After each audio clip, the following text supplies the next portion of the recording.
Yo, yo, yo, this is your boy Bronze, and you are listening and watching Niners All Day Show. Got my boy Trey, got my boy Jason. What's up, guys? It's popping. What's good? Man, we back at it, officially back at it. What's up, everybody? In the chat, people's coming in. So I want to shout out to our Patreon members, Rashad, Mariah, Sin, let me see. I gotta wait. Marcos. That's pretty much it, man. Gold members, GOAT members. You know what's up. If you guys haven't seen us or what this is your first time, this is the Niners All Day. Be sure to subscribe and like us. You're gonna enjoy it this season, and it's gonna be fire. We're gonna be having some action-packed, man. But today we're gonna be going over some injuries, a little bad news, but I think everyone, for the most part, is gonna be pretty much optimistic. Yeah, man. We're gonna go over. This is just a check-in show. We're going to go over the injuries, and not just the injuries, but the guys returning. We have some good news today. So the first person that we're going to talk about, of course, is Fred Warner. He went into COVID protocol, and I think we're going to do the round table again. I'm past the Bronze. He will either elect to speak first or choose who he wants to speak on this topic. All right, we'll start with Jason. So right, like the first thing that you see, right, when you see Fred Warner put on COVID list, like I was like putting my clothes away after I got in laundry. Like today was a good day, right? Like I was like, okay, everything's cool. Like I had enough energy to do stuff like that. And then across my phone comes Fred Warner is put on the COVID list. And like I immediately just sat down. But then you have to start to think, right? So the COVID list doesn't necessarily mean that there's a positive test. The COVID list could mean that it was a false positive. And the COVID list could mean that he was close to someone who's suspected. That's contact tracing. So until we get all the details, I really don't feel like it's a reason to really freak out as of right now. If we hear it's a positive test, then it can be 10 days, things like that. He's asymptomatic. That also matters. Whether he's symptomatic or asymptomatic, it matters about how many tests he has to pass to get back and how many days it can happen. The 49ers play in 13 days. There's a chance that he can get through this whole protocol in 10. Yeah. So there we go. Like, yeah, exactly, Dion. I knew I was going to say the same thing like that. Bronze made it, man. Like, I think he's putting the effort in now. Like, when I'm on the effort in, I feel like he dissed me. I'm trying. Dre, what's up? How you feeling about this whole thing right now with Fred? Yeah, so I did a little bit of research about the COVID protocol. The first person that we need to look at is Jeffrey Wilson Jr. Jeffrey Wilson Jr. actually had COVID. He was in protocol for 6 days and he got back. Also, the average protocol days for guys being able to test negative twice is 8.5 days. So what they do is they put you on the COVID protocol and you have to test negative 2 times before you come back to the team, right? And there has been a rash of false negatives. The Cleveland Browns went through it. The Ravens even went through it. The Philadelphia Eagles went through it. There was a couple of teams that went through a nice rash of false positives. If you looked at the press conference today, Kyle said that Fred's probably working out right now. Yeah. Because even though he can't be at the facility, he's probably driving himself crazy doing push-ups or sit-ups right now. So what that lets me know is he does not have any symptoms. Because if he did have any symptoms and he was sick, he damn sure wouldn't be working out, right? So that's a plus. I'm not too much worried about it. That's part of being the faithful, right? We have to stay faithful. We have to stay faithful. And I'm going to speak nothing but positivity into the air when it comes to the squad, bro. So let's just remain positive. Everything will work out fine. Yes, sir. Niner Drag. We got you, man. Shout out to you, bro. Thanks for being a member. I have a question. Did Trey just like level-headedly like say that out there? Like no sort of like, I'm working. I'm trying to work on it, bro. I like it. I'm impressed. It's a situation, right? We're all praying. Everyone's coming in healthy, right? Into the season and stuff. Right now there's no drama. The only thing I'm a little bit worried about is, he's quarantined right away. What's up? Niner by nature. I was just when I first saw that, I was just like, okay, hopefully there is no, spread of this. Hopefully it's not just Fred. I mean, hopefully it's just Fred right now, and hopefully they got that contained, because I mean, if it breaks out, I mean that's gonna put a damper. But and also I think this is kind of like a false positive. I don't know. I mean, sometimes it's hard to believe like if he for reals has it or not. I mean, if he does, you just don't know. But I know they're being extra careful right now, since it's the coming days, like Jason said, it's 13 days, and so I mean, hope they nipped it in the bud, and hopefully everyone's continuing to stay safe and stay healthy. Right. That's a real concern. That's a real concern, though, and that's that should be the concern, right? Because like if he's not showing any symptoms, anything like that, then he was hanging out with the team.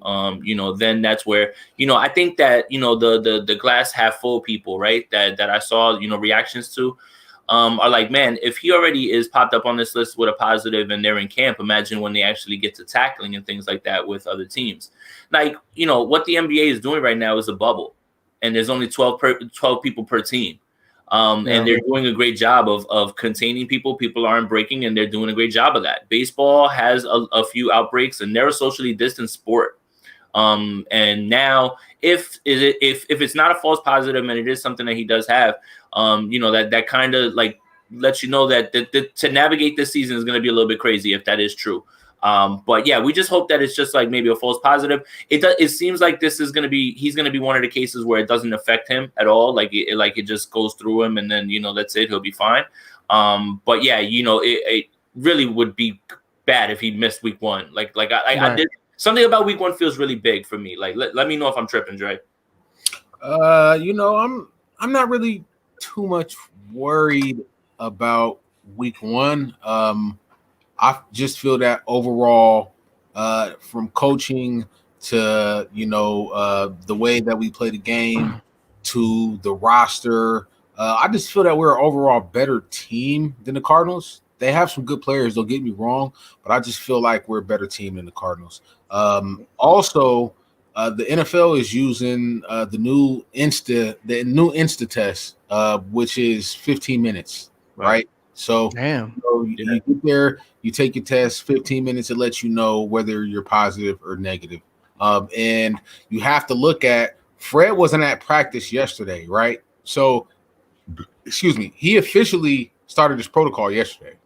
Yeah. So he has a 14-day window. Like I said, man, I think Fred is going to do push-ups and sit-ups and pull-ups and burpees and all kind of stuff, and hydrate himself and take the correct things, put the correct things in his body and get past this and test negative within 8 to 9 days. And, we'll be fine.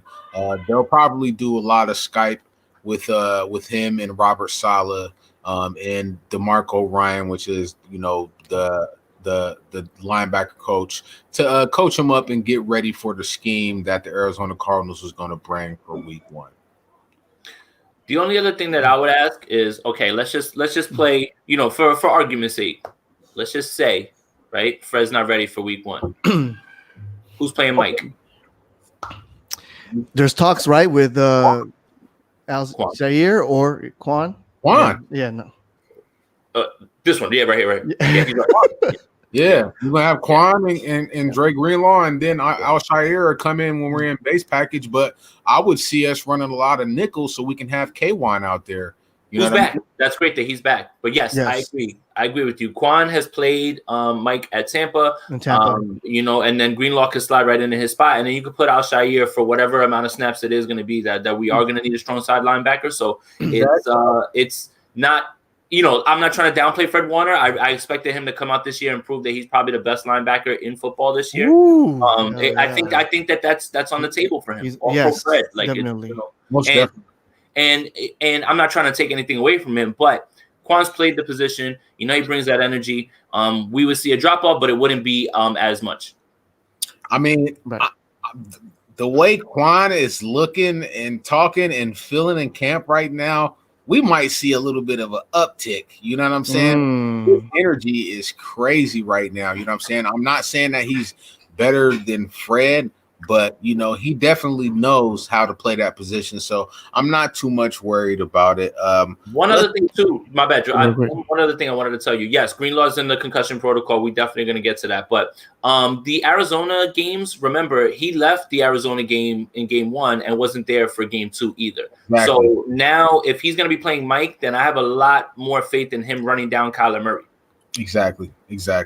Yeah, man. I'm definitely not too much worried about it. Not to overlook the Arizona Cardinals, but I just think that we are the better team. And that's weird that Mark brought up Dre Greenlaw, because that's literally the second thing that I had written down as far as injuries. Dre Greenlaw is in concussion protocol. All right, Bronze. Who you want to go, bro? Right back at you, Dre. What you think? All right, so I have to look back a few days ago at DJ Jones. He was in concussion protocol for about, I don't know, what was it, like 3 or 4 days or something like that? Yes. He came back and had one of his best days at practice, so I'm not too much worried about it. I am liking how we are keeping everything close to the hip. Nothing is going out without being reported by the team. There's no leaks within our organization. I'm loving that. I think these guys are hungry. They're getting a lot of snaps. And when you start to get tired, the first thing that breaks down is your mechanics. It's the way you tackle, how you're running and getting to the ball, overrunning guys. The mechanics are the first things that breaks down when you get tired. And for the last couple of weeks, we've been practicing with about 76, 77 guys, and we're supposed to be practicing with 90. So if you look at it, that's probably an extra 15 to 20 reps per practice. That's going to get you tired. It's going to get you tired. That's just what happens. So I think Dre Greenlaw was out there busting heads, and he probably just had a little incident, and they're just being safe with him right now. And I don't have any problem with that right now. We have to be safe with the guys that we do have right now. Bubble wrap style. Most definitely. Yeah. That's it. I mean, I don't have anything more. I don't have anything more to add to that for sure. I think it's just literally get them to game 1. Get them all to game 1. That's it. I think that's all it's going to be. They're going to start installing the game plan this week. Most of these guys already know pretty much what's going to be done, unless the only philosophical change that I could see with the defense right now that's a little bit different is like Grant pointed out, and from what we've been reading, is that they're playing a lot more men than they are just like straight up cover 3. And that's because they have, the personnel that they feel that can match up one-on-one, like Tavarius Moore. And K1, I don't want to understate K1 coming back today either. I really don't want to understate that. That's really, really, really a great, great, great thing. Yeah.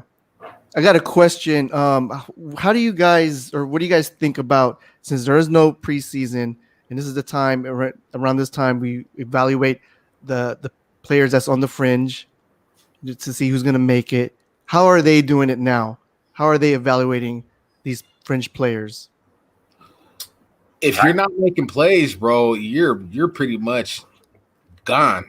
Right. And it sucks, but that's how it is. Every time you step on that field, you have to do something noteworthy. If you're not catching the ball, you better be a damn good blocker. Right? Yep. If you're not blocking and your number gets called once, you better catch that ball. Don't be incomplete. Now, if the cornerback makes a good play on that, or the linebacker or the defensive, whatever, who's ever lining up in front of you, you better run a damn crisp route. You have to do something. No, nobody else is testing.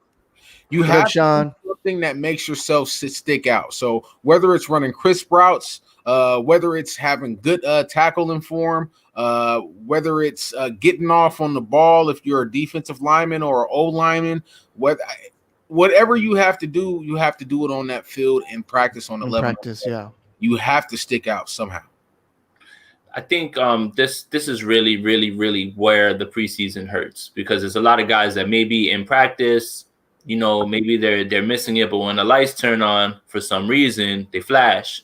And it'll always be, the guy that you expect the least. So the preseason is really taken away from people that had chances to really impress. And then here's the thing, is like in preseason, when you put all that on film, everyone else has the film to that. and other teams start to be interested.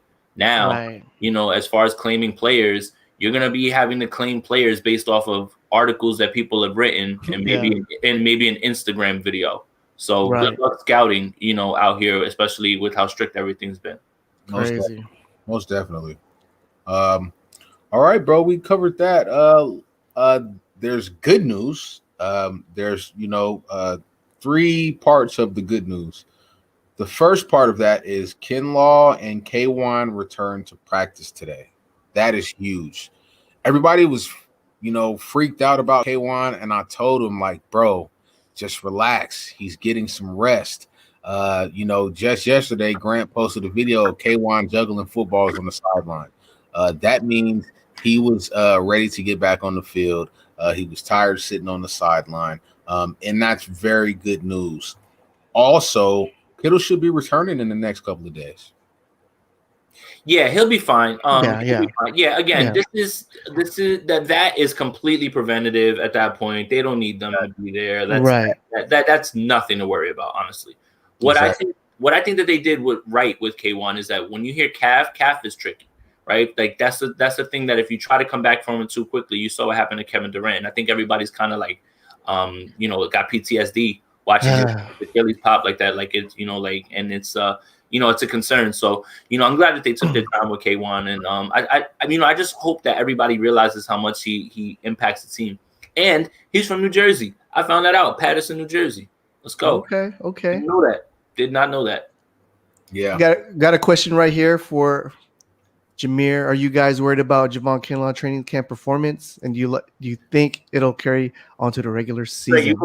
Trey, you go first. Not at all. Javon Kinlaw came in and he's going against savvy vets. I am not worried about it. It just shows you how good Laken Tomlinson is one-on-one. You know what I'm saying? Laken Tomlinson is a savvy vet who does not get beat on one-on-ones. You're not going to see that. Now, if you stun him, you might see him get beat. But one-on-one, there's not many people who beat Laken Tomlinson. So, no, I'm not worried about it. I think Javon Kinlaw will still have a pretty good season. I'm not worried about it. You're not going to find a lot of guys who come into the league and are that polished, especially being an interior defensive lineman. So, no, I'm not worried about it. Javon Kinlaw is going to perform. What you think, Jason? So there was an article that was posted today on WebZone. 49ers WebZone. They write horrible articles. Ho! I'm sitting right here. I'm sitting right here. I'm not talking about you, bro. So everybody but me, they got a lot of talented writers over there. They do, man. But this, I'm not gonna rip on the person itself. But the article came out. I don't have anything bad to say about somebody else's work. I just pull up for the comments, right? So that was like the first. I was like, I just put like the SpongeBob watching TV. I'm like, I'm here for the comments because I knew what was coming. Look, here's the issue, and I've said this many times. And anybody who's heard me speak about this whole Kinlaw replacing Buckner thing, that I just want people to remember, right? If you're expecting Kinlaw to walk in that door day one and be Buckner, you're not paying attention to why the 49ers really drafted him and where he was in college. Raw talent. They sort of knew that this was going to be a project. This isn't something that they didn't expect that right away either. Okay. Exactly. So what is everybody worried? Right. I don't get what's the mass hysteria about? Like he's going to be somebody who is rotational, who is still going to be good. He's going to pop on camera, bro. I'm trying to tell you, against other teams, he's going to pop on camera. I'm trying to tell you. We still have Jones. We still have Armstead. We still have Solomon. We still have Kevin Gibbons and Kentavious Street, who DJ Jones said are having a really good camp. Like those are the two guys he said that actually took the next step, right? So I'm not too much worried about it. Like it's, I'll be on the other side of the lens. I think people are thinking is because they have high expectation off of him because he's the 15th pick. People are thinking like, okay, well, who else we could have picked besides him if he's going to be a bust, things like that. But yeah, people are not seeing the ceiling that he has. Right. People they're expecting him to be the next Buckner. And we need to really remind ourselves that, no, he's not polished yet. But his upside is. Exactly. Like if you let him. No, go ahead. No, if you didn't know like where he was in his college career, it was pretty much like this massive ceiling that people saw, but he was very raw, very not unpolished, right? So to automatically dismiss somebody from a camp that we're not viewing, I haven't watched him play, you know, like that. That is it's just insane. Like it doesn't make any sense. So let's see him get into the game because it sounds like he's going to be rotational. If you heard Salah say that it looks like he's going to be on early downs, first and second. Right. You know, it doesn't look like that they trust him right now to win those pass rushing things on third down. So they'll have to, you know, get creative on where they put Eric Armstead and where they move guys around. But yeah, it's gonna be okay. Like there is no way that after a camp that I've never seen, you're gonna make me say that I am like super concerned or it's over for Javon Kinlaw. Like that really is not a smart take. And you know what else? You know what else, guys? It's really unfair because he didn't have no mini camp, right? No spring training, none of that. He came in and had 8 days of practice and went straight to pads, bro. Yeah. Like, what do people? He's figuring it out. You know, like, come on, man. Like, I just don't get it, bro. Yeah, it's weird times. Yeah, man. He just has the problem is that right now he just has the bull rush, and that's what he's been crushing people with, and that's not going to get it done in this league because even the lower tier linemen can anchor waiting for that to come, and when it does come, even those good ones can. Like I think the concern comes in sometimes when people say that Colton McKivitz was getting the better of him, and they're saying for sure that shouldn't be happening. But you have to win with technique, and if he knows exactly what's coming, even if he's not as strong as you, he still gets to load up on knowing exactly what you're doing. Like if you have no other moves, load up on the move that he has. And I think that's what he's trying to work through right now. Yeah. Also, people need to realize Colton McKivitz isn't a bum. He didn't allow a sack in college football. He didn't. And he played left tackle and guard. So, like, let's not make it sound like Colton McKivitz is a bum. Like, one of the things they talked about Colton McKivitz when they first talked about him is how strong he was and him not allowing a sack. So start him over Tom Compton. Right. Yeah, most definitely. And we got a comment from Niner Drag. Week 1, with players coming back healthy that weren't in the last 2 games, do you think we will pull out this game more dominantly? I mean, he has a point because what do you mean? What does he mean? Niner Drag. What does he mean by the last 2 games? Quan wasn't there. Okay. D Ford went out within like the first couple of drives. Was Juice back yet? Did we have Juice back yet, or was Juice still gone? No, he wasn't there, and that's why the running game struggled. Yeah. So I think I don't know about dominantly, but I think that the game kind of. I feel like it'll be like the second Seahawks game where we were just dominating those dudes, and they got some lucky calls. They got a offensive lineman blocking down the field. They got a couple of lucky calls and they bounced back into the game, and we were still able to weather the referee's storm. So I feel like that's what type of game it'll be. I feel like we could control the game and control the pace of the game with our running game and with Kyle's style of play calling. At the same time, let me take it the other way. So it's true. The 49ers are going to be getting guys back that weren't playing last year. The Cardinals are getting people back that they didn't have last year either. And one of those guys is DeAndre Hopkins. Keyword that they didn't have. No, I know. Hey, listen, look, it's clear that Kyler and DeAndre Hopkins are going to have to work through rapport, but and he hasn't even been practicing for the last. But you know Hop's going to get his, man. Come on, man. Like he doesn't get wiped from games. Like that doesn't happen. Even with a new quarterback, they're going to find ways to get him the ball. Like he's not going to be wiped from this game. Like I don't think that he's going to be wiped, but people have to realize, man, you do have to build that camaraderie with your receiver to know where he's going to be, to know what his tendencies are. They're practicing either. So like they've been saying that they've been hanging out a lot, but if practicing is a whole other thing. I get the hesitation because they've never thrown to each other. I'm just banking on the talent, man. Like I know DeAndre Hopkins can get open. Like everybody knows that. Like he does it in different ways. They're gonna script throws for him where it's gonna be quick throws where it's not even really like a tough throw. It's a dig. and they'll try to build up that rapport like that, and I think that just banking on how good Hopkins is, and I know he is, that I think that they'll be all right. It may not be fireworks immediately, but they'll get it. Right. This is from my brother Sean, man. This is one of the guys that actually donated. He was like, I think he was the second guy to donate to the platform, man. Thank you, Sean. Yeah, we appreciate you, sir. Sean. He may not be as polished, but he is stronger than Buck. True. Kinlaw is going to be a beast.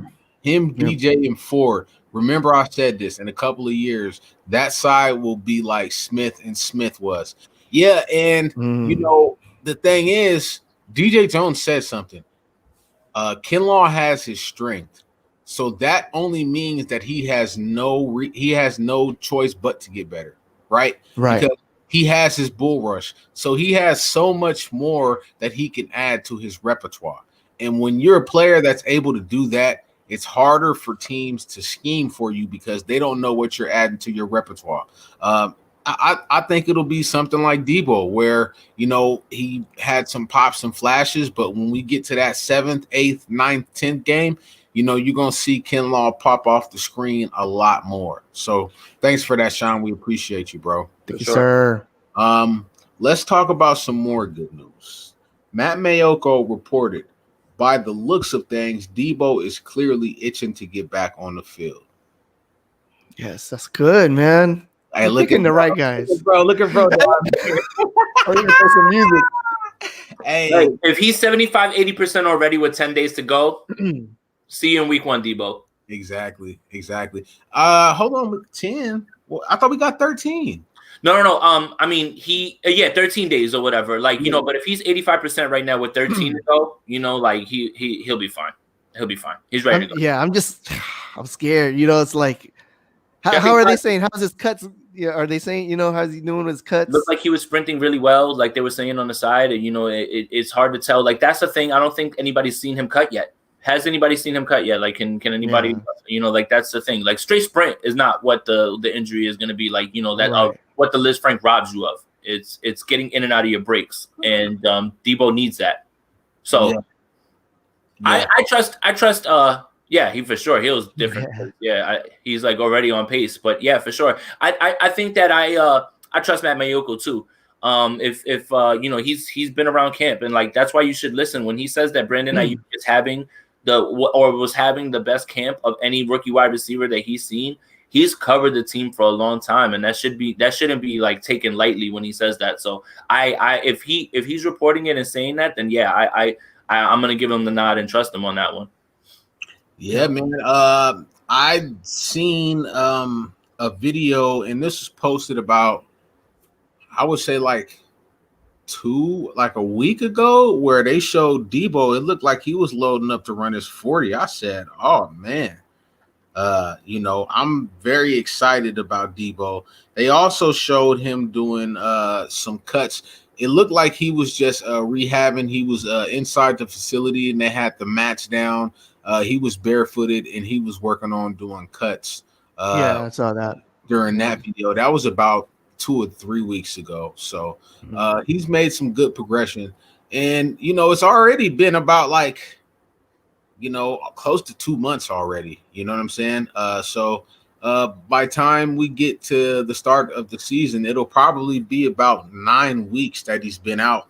And I believe that injury is a 8 to 12 week injury. Just depends on how the guy heals. And it sounds like he's healing pretty damn fast. I mean, I think he's going to be back, man. Let's go. And I'm putting positive vibes out. That's it. Just positive vibes, bros. Like, I understand that we have to cover both sides of the coin, but let's just send them all the positive vibe. Yes. I wanted to point out real quick this morning. I just put it out on a tweet. Probably like the most engaged tweet I had in a while, like with Leonard Fournette got released, and I said, should we pick him up? Yes or no? I was just throwing it out there. I was like, people just like, you know what it is? Nah. Nah. Yeah. So on Twitter, Bronze, on Twitter, when it's like a running joke almost, right? Yeah. If any player ever gets released, or if any player is like out there, automatically, like I take that tweet and I retweet it, and I'm like, let's go get him. Like, you know, like I like Robin because people get so upset over it. So like the Fournette thing happened this morning. First of all, I weeped because I have him on 2 dynasty teams. So like he's not on the team for me, and I was kind of depending on him to play this year. Yes, right. But I knew exactly that what was coming next, right? So then like there's the debates now. Fournette's better than Mostert now. Fournette's better than this guy now, and it's just like it always happens. It never fails, Bronx. Anytime there's a release of a player or anything like that, just get on there and and just retweet. Let's go get them, guys, and then boom, you'll get those crazy threads, man. Drake, how you feeling? What's going on? Did somebody really say Fournette is better than Mostert? That's what I believe I read on a few people saying that Fournette will come in and be the number one or whatever, like immediately. And it's like, dude, like he doesn't fit. I don't think this scheme. Like he's not fast enough. And Fournette is a beast. He's a big man, but he doesn't. He put in that work, but he ain't. I don't think he's better than Mostert. No, not for this offense. Not for this offense. Not get carried away. Maybe for like a backup for the Cowboys with Zeke, like I think that will work. Like him, man, I don't want to hear that. No, I feel you. No, from a football, from a football perspective, like I think that would be that'd be strong for him. But as far as that, I mean, you never know. I mean, hell, he might work out with us, but our backfield is so loaded right now. Like it wouldn't make no sense. Could he replace Coleman? No, they're already paying him. Why can we tell people that if you cut Tevin Coleman right now, you are wasting money because his guarantee's already kicked in? You might as well, in a year where you're going to need depth, keep Tevin Coleman on the roster since you're already paying him. Can we just stop talking about cutting Tevin Coleman? It's not going to happen. It can't happen. It's just hard. It's not you, Bronze. It's just that I see that. No, I'm just putting it out there as a devil's advocate. No, I see that all the time about, we need to cut Coleman. The time to cut Coleman was April 1st. That was right before the guarantee kicked in. Once that guarantee's in, you're on the roster. It's done. Right. Straight up. Now, why did they waive him? How much was he getting paid? They're just unloading. He's still in his rookie deal. Like he got all his money up front in the signing bonus or whatever. That's the issue, right? This is the thing with running backs, right? Yeah. You draft them, you use them up for 5 years, and you don't sign them back, and you let somebody else sign them unless they want to come back on a friendly deal. Like, why is Alvin Kamara not at Saints practice today? Right, because he want that bread, bro. He want that bread. This is the thing that's going on in Jacksonville. They're cleaning house. Yeah, all of the guys that were left over from that 2017 team that should have went to the Super Bowl. I'm not going to talk about what happened, but there's something. You know what happened? Leonard Fournette let up on the route that he was running, and the ball was literally 2 yards in front of him. Something was up with that. I'm not going to speculate, but it just didn't look right. Like he was there. You know what I mean? But I think that they're trying to clean house from them, and Tom Coughlin, he came in and he messed up that whole squad, bro. Like you can't treat grown men like babies, bro. Right. Yeah. I hate that old man football. Yeah. Right. Shut up and get in line. You're spoken to. Shut up. Yeah, bro. It doesn't work anymore. Yeah, I like Fournette, but I think that it's just like a lot of Niners fans like new shiny things. Sometimes I like new shiny things, but there's an old term that the OGs told us. I know y'all know it, and it's the grass ain't always greener on the other side, bro. Sometimes you have to be happy with what you have and where you at, and I'm happy with what we have and where we're at, especially in the backfield, bro. Like, there's no need to add anything new. We're like, good, it man. doesn't make any sense. Hey, speaking of tweets, I tweeted something last night that I'm still getting replies on, and people are really upset about. There was a brick by brick. What was it? The newest one, or was it? I missed that one. Yeah, there's a new. Yeah, I still haven't seen any of them. I got to catch up. I'm such a terrible fan. So there is footage of Trent Williams destroying Eric Armstead. I saw that. I saw that last night. I saw you. Yeah, put him in the dirt. Put him in the dirt. So what I said was, I was like, Trent Williams is the best player on this team. Yes, I saw you tweet that. Let's argue. And I mean, the only other response that everybody's saying is Kittle, but here's my I mean, I've said it 10 times in the tweet, but nobody seems to like look at this portion of it. The drastic nature of how far Trent Williams is from the second player at his position is much farther than Kittle and Kelsey, right? Like it's way closer Kittle and Kelsey than it is to Trent Williams and whoever is the next left tackle that you think is as good as him, because he's like destroying these men. Like, and think about the line. These are giant men. Trent Williams, like Grant said, is like the adult pushing kids away. Yes, like crazy. Jimmy's blind side is like Jimmy's not even gonna have to look left. Like he's good. He's good. Right. Like he's gonna be fine there. You know what's really amazing about Trent Williams to me is he was out for a whole season. And look at him. Had a cancer scare. And he's dominating. Just straight up dominating. Capital D. It's just amazing to me, man. There's no let up or anything. No regression. He's just picking up right where he left off. He's just like a bear sleeping, hibernating, coming out the cave. He shouldn't be that bad, that strong. Like, it doesn't make sense. It doesn't make sense. Yeah, so we got another. Sean is going crazy tonight. He said everyone rips on Coleman. He punishes people when he runs. He does what he is asked to do, and he doesn't talk crap, especially during all the Moser stuff. Bang, bang. Moser want to cry when he gets hit. But we got to go to this one right here. Mike, are you serious? That's not a fair assessment, Jason. Trent was stationary. Armstead was coming with all his momentum on a bull rush. So okay. Mike, so look. I want to read the last portion of this. So Trent just used his momentum to take him down. That was a vet move. Like, you kind of just proved my point by saying that little part right there at the end. Not only is he physically doing it, but if he knows what he's about to do and he's wiping him off Eric Armstead is wiped off that play, if that is a play. Like, there is no pass rush coming from that side. Is there any way that we can find this so we can just put it up and show people what happened? I'm trying to right now. It's my tweet or whatever. It's not pinned or nothing, but that is totally not a good characterization of what happened. Armstead got abused. I love Armstead, okay? But Armstead got abused. Mike, I watched it like 5 times to make sure I was seeing what I seen. And Armstead got abused. I've never seen him. Bro, people better start putting some respect on Trent Williams' name, bro.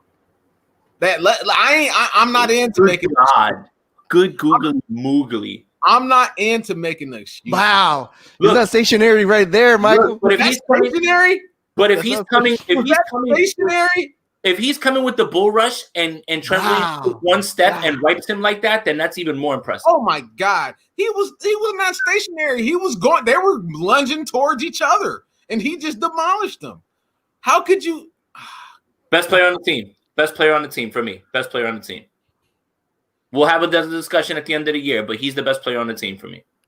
Hey, man. There's so many good players, boy. I know. We got so many hella playmakers. Someone else made a point and said, okay, if your tackle is your best player, then you're in trouble. And I said, no, that's not true. If your tackle's your only good player, you're in trouble. Yes. Our tackle just happens to be the best player out of many great players.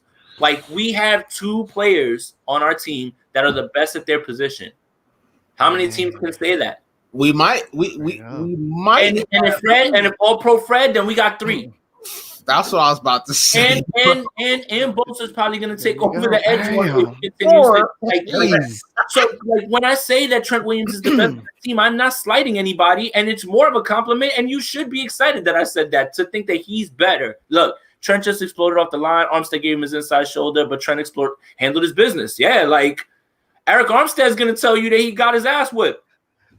No, he's just going to get right back up like nothing happened. He's trying to pay it off. Like, hey, you know what was so funny about that? Grant was like, so Trent abused Armstead and put him flat on his face. And Armstead jumped up and looked around and made sure nobody seen that. And Grant was like, I seen it, Eric. Hey, bro, I died for like 5 minutes. I had to rewatch that a couple of times, bro. That was hilarious. That was hilarious, bro. Man, Sean is like, Chill out, Sean. last time his Appreciate arm that, man. Appreciate that, bro. looked like a toothpick. Yeah, Compared to Because of how Trent, big Williams is, man. everybody looks like a toothpick.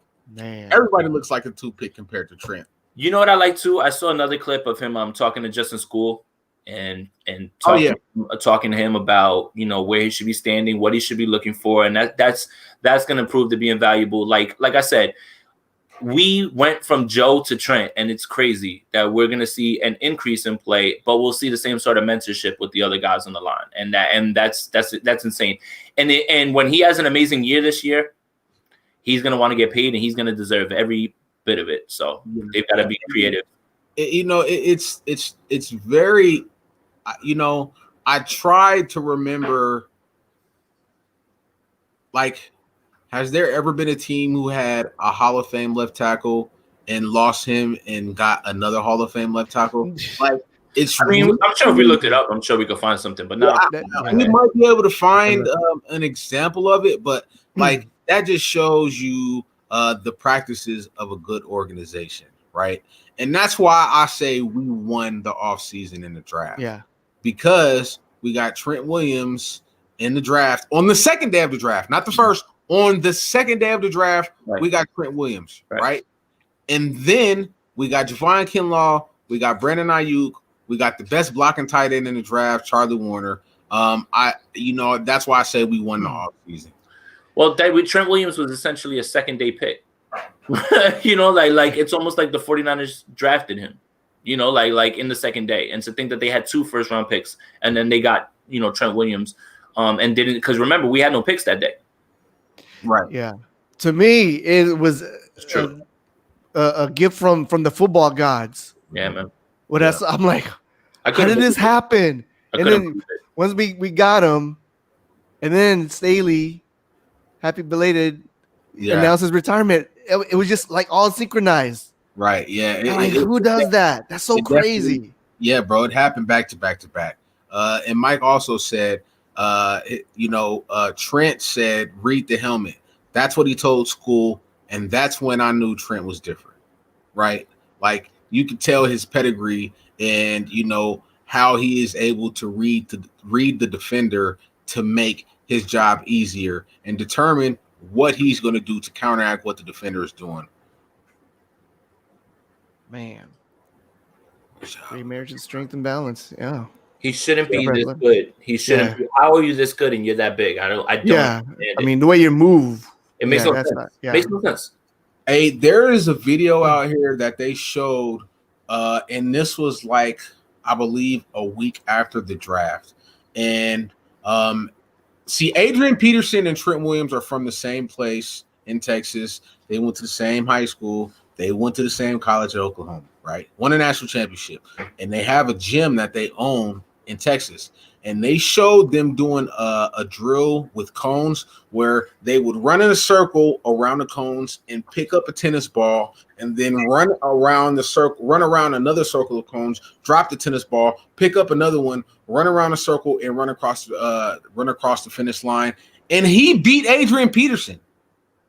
Trent Williams beat Adrian Peterson in this drill. Damn. It just shows the agility that he has for his size. It's something that is not seen that much.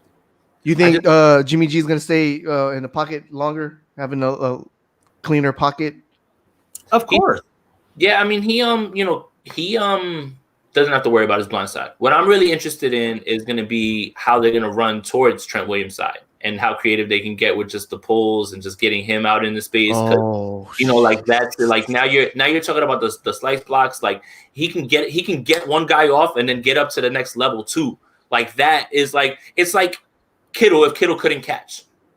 like something like that where he could block 2 people at the same time. Like imagine both lined up there. Just imagine having Charlie Warner on a crackback on the side of Trent Williams, and Trent Williams pulls and it looks like a run play, and George Kittle's on the opposite side running an out route and just takes it to the house. Like there could be so many things that we could do, add in a Trent Williams and a Charlie Warner to this team, man. I'm really excited to see how this offense looks. We're gonna have so many highlight plays throughout the season. I mean, there's gonna be a bunch of Saint type games. I don't. I'm not trying to get too excited, but nah, that's what I think too. I think that the offense is gonna have to open up. I'm telling you, like I was saying it on the last show with Grant, like they're just gonna have to open it up more. They have to. I think that, and then I think that they want to. It's just it's all about how well Jimmy progresses, and that's it, Yeah, and I think that we're going to surprise a lot of people because I think a lot of people are going to think that we're going to come out and go run crazy. Exactly. And I feel like we're going to air it out this season, bro. I just have a feeling that Kyle's going to change it up and say, okay, it's my quarterback's second year in the system. We're a little bit more fine-tuned. We don't have to worry about him getting sacked. If he's going to have a little bit of extra time in the pocket, I think this is the season where you see Jimmy G past that 4,500 yard mark. That's just how I feel. And go from 27 to 30, 32 touchdowns. Let's go. Yep. Yeah. Anything else on the topics?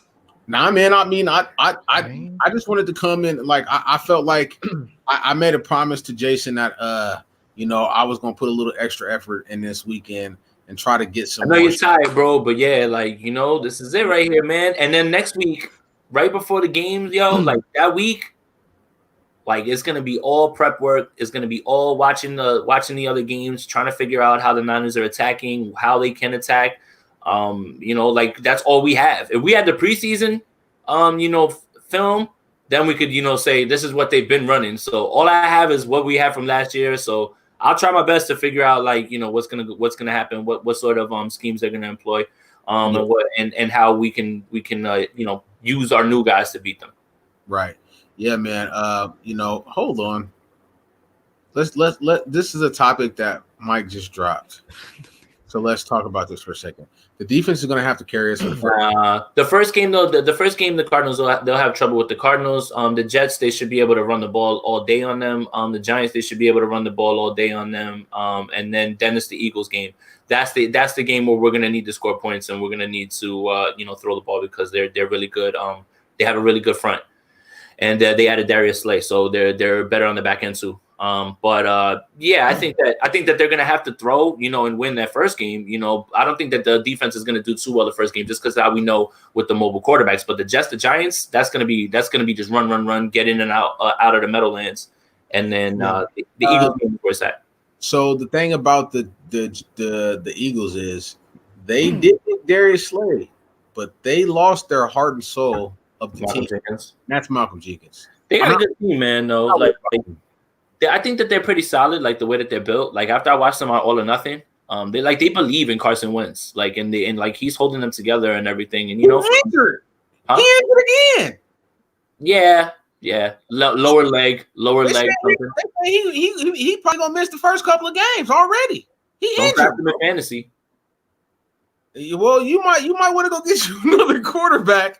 I'm not drafting him. I don't like guys that play I pick quarterbacks late. I pick quarterbacks in the last few rounds.